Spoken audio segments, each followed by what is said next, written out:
Sa number 8, Philippine ID system ang nagapaandam sa publiko batok sa nagapakunukuno nga empleyado nila para makapangawat. May report si Nico Delfin.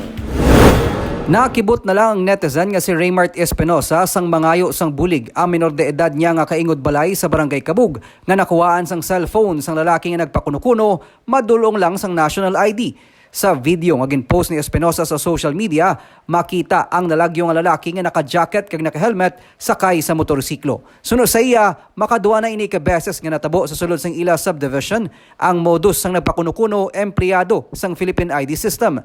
Suno kay Daisa Biauco, focal person sang PhilSys, nakabato na sila sang reklamo angot sa kasubong nga modus operandi bisan sa nagapatuman pa lang sang census ang ilang nga team. Paandam nila sa publiko, ilabi na ang wala pa makabaton sa ilang national ID nga maid-id nga osisaon ang mga nagakadto sa ila balay kag pangitaan gid sang ID agud makalikaw sa anuman nga pagpamintaha. Angin nila sang ID ang naga-deliver sang PhilSys nga e-Phil ID o kun ang national ID nga ina pangitaan nila sang iya sang PSA nga ID.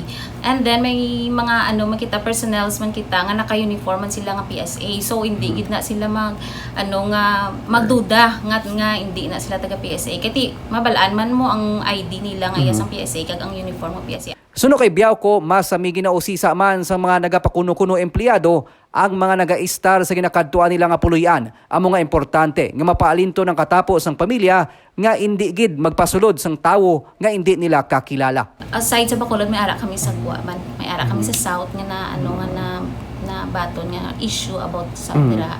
And then sa North. So gapakilala sila nga taga PSA sila gali kay may kuwaon sila sa sulod balay.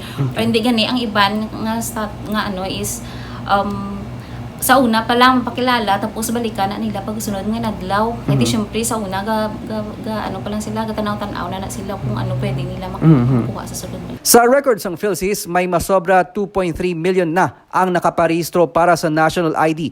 Masobra naman sa 1.2 million ang nakabato na sang plastic ID card kag e-Phil o contemporary IDs. Ang PhilSys team nga among nagapamalay-balay para magdulong sa mga ID ang naga-coordinate man sa mga kabaranggayan agud mapasiguro nga malabot ang tag-iya sa mga IDs kag mapaiway ang mga modus sa mga kawatan. Nico Delfin para sa DigiCast Negros.